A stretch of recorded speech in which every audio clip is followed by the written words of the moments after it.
Tu as passé du temps à observer l'ombre. Tu es allé consulter un ophtalmologiste à plusieurs reprises. Tes yeux ont été examinés. Tu as acheté de nouvelles lunettes, peut-être les plus coûteuses, avec tous les filtres possibles. Mais rien n'a changé. La frustration est toujours là, attachée à toi comme une ombre. Tu essaies de lire un simple message sur ton téléphone, mais les lettres dansent. Elles refusent de se stabiliser. Tu conduis la nuit, et les lumières des voitures se transforment en étoiles éclatantes, t'éblouissant et te remplissant d'insécurité. À ce moment-là, seul, tu te poses la même question à répétition. Qu'est-ce que je fais de mal? Pourquoi rien ne fonctionne? Mes yeux sont-ils défaillants? Écoute attentivement, car la réponse pourrait te surprendre, voire t'inquiéter. Mais elle pourrait aussi être la clé pour tout changer.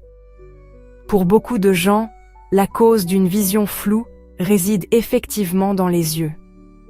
Cependant, que faire si l'on t'a dit que tes yeux sont parfaits? Dans ce cas, le problème pourrait ne pas se situer dans tes yeux. Il pourrait y avoir, pause significative, un souci dans ton cerveau. Soyons clairs dès le départ. Le premier réflexe doit toujours être une consultation approfondie avec un ophtalmologiste.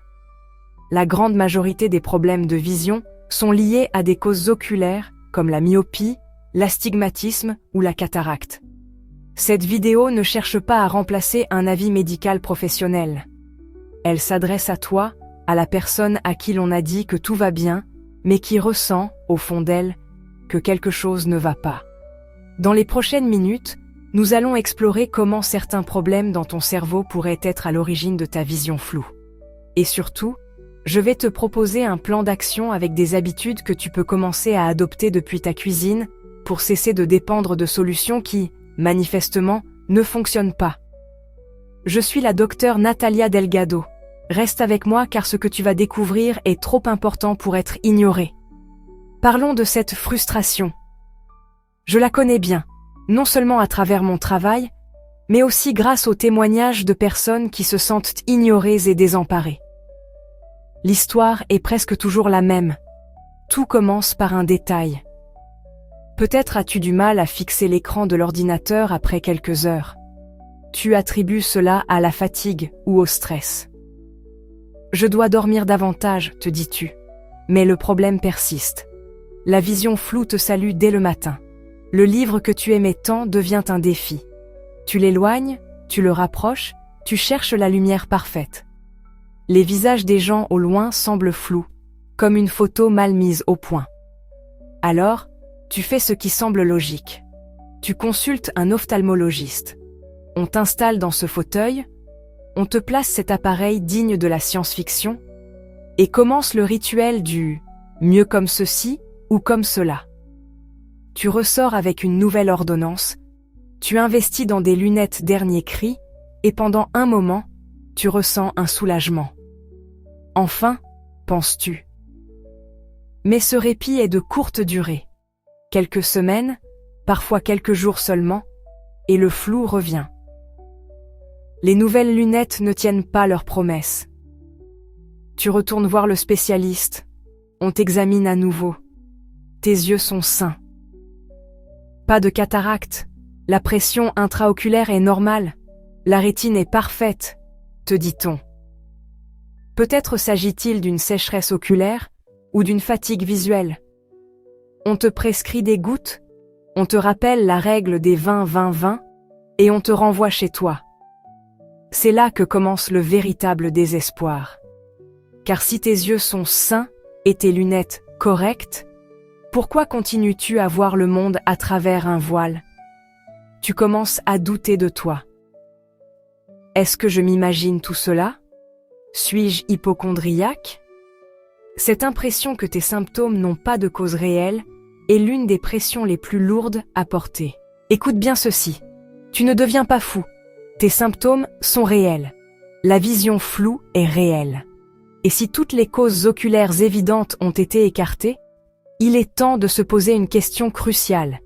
Et si le problème ne se situait pas dans la caméra qui capte l'image, l'œil, mais dans l'ordinateur qui la traite, le cerveau?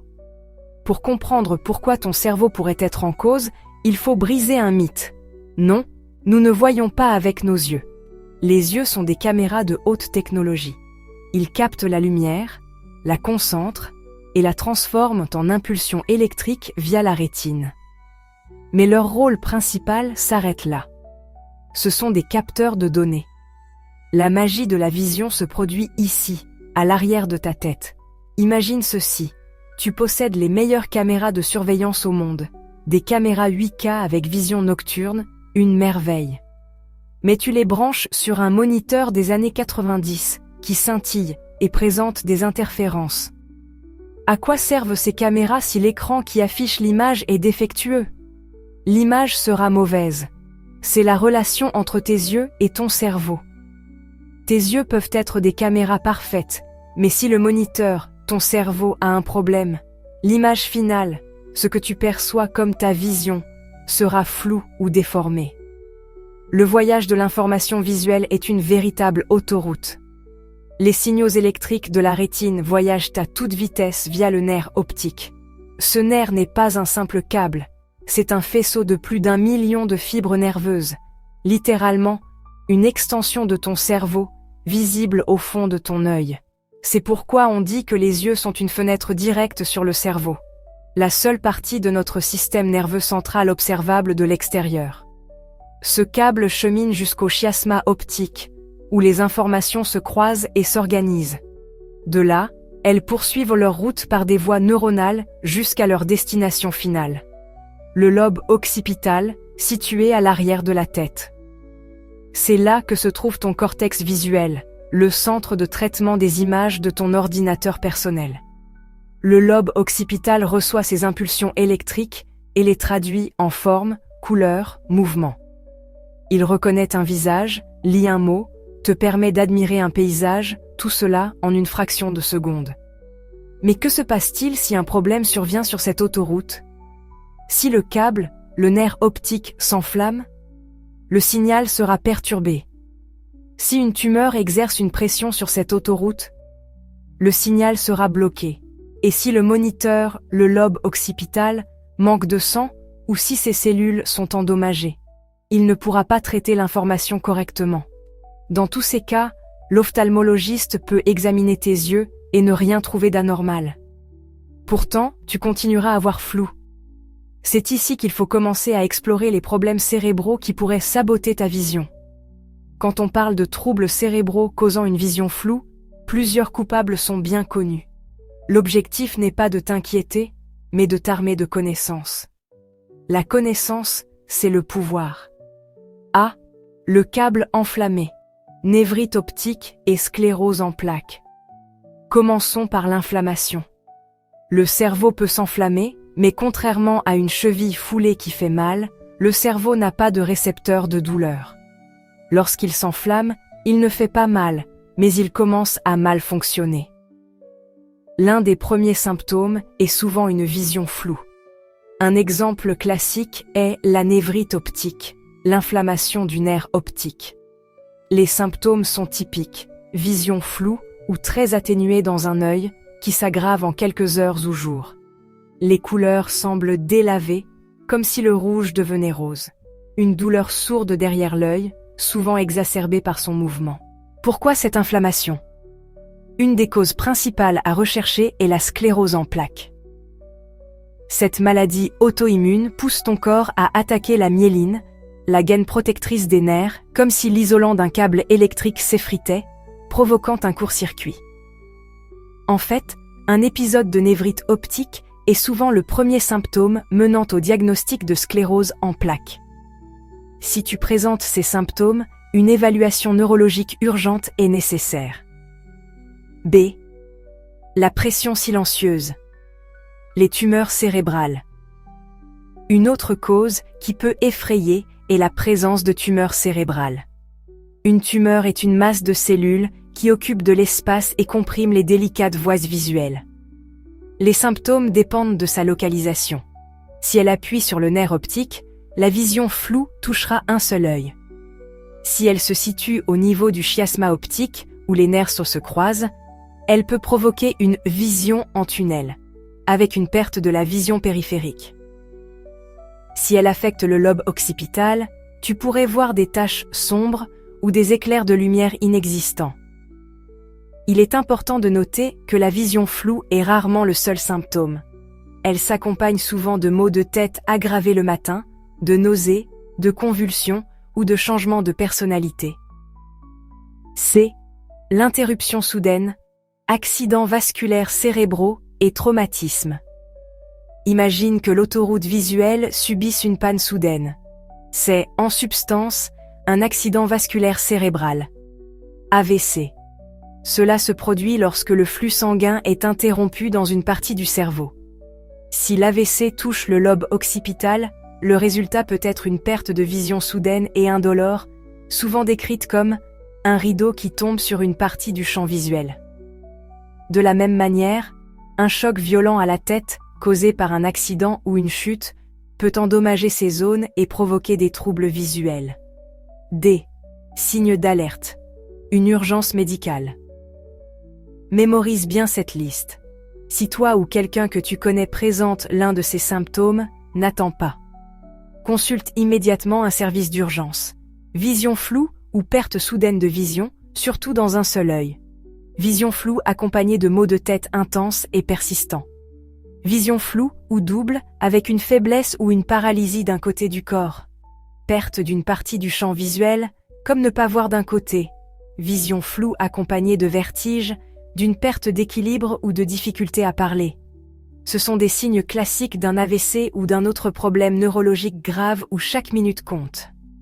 Nous avons parlé des pathologies aiguës. Mais qu'en est-il de cette vision floue intermittente qui s'accompagne de brouillard mental, de fatigue et de difficulté à se concentrer? Nous entrons ici dans un domaine fascinant, la neuro-inflammation chronique à bas bruit. Contrairement à l'incendie de la névrite optique, c'est comme un feu qui couve lentement dans le cerveau, jour après jour, altérant peu à peu le fonctionnement de tes neurones. La science commence à établir un lien entre cet état inflammatoire et de nombreuses maladies modernes, bien que ce ne soit pas encore reconnu officiellement comme une cause de vision floue dans les guides cliniques, la logique est solide. Si une inflammation importante cause des troubles visuels graves, n'est-il pas raisonnable de penser qu'une inflammation plus légère, mais constante, pourrait provoquer des symptômes plus subtils? Si la communication entre tes neurones est ralentie par cette inflammation, le traitement des images dans ton lobe occipital devient moins efficace.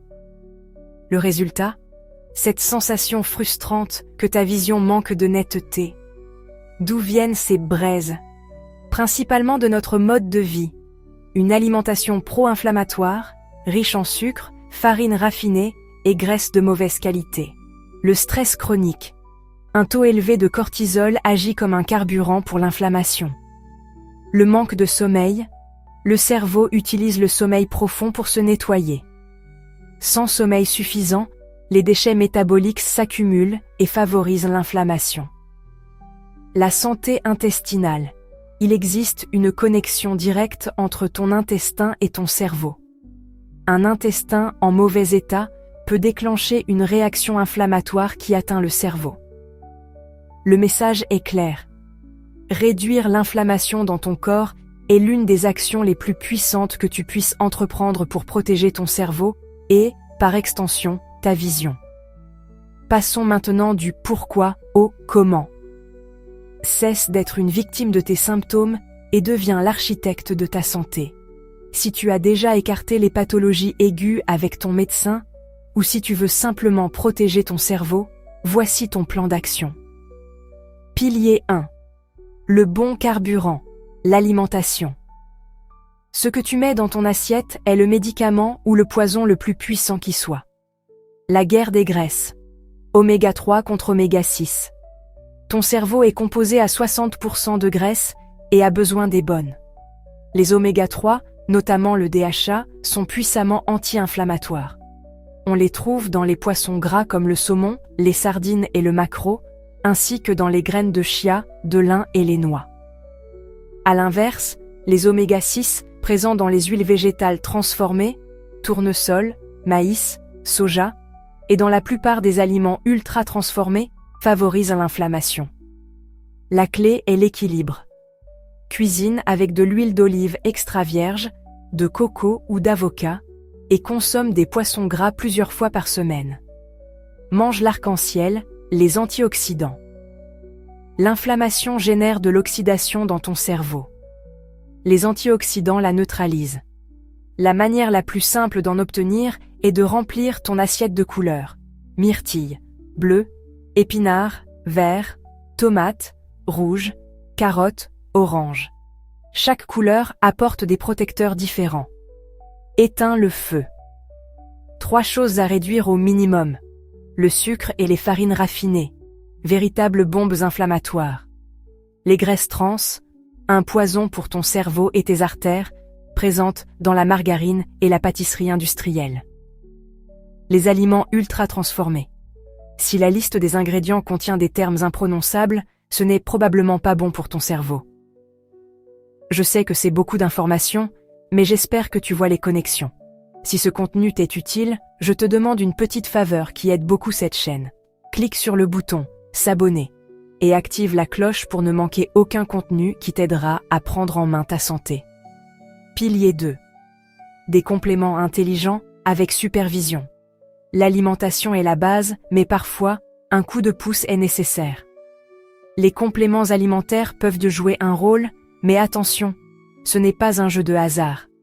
L'idéal est de consulter un professionnel pour te guider. Considère-les comme un soutien, pas comme une solution miracle. Oméga 3, DHA et EPA. Si tu ne consommes pas de poisson gras 3 à 4 fois par semaine, un complément d'huile de poisson de haute qualité est essentiel. Vitamine D3 avec K2. La vitamine D est une hormone qui régule l'inflammation. Beaucoup de personnes en manquent. Il est crucial de mesurer ton taux sanguin avant de commencer une supplémentation. Magnésium. Ce minéral de la relaxation est essentiel pour le système nerveux. Le thréonate de magnésium semble particulièrement efficace pour atteindre le cerveau, mais le bisglycinate est également une excellente option.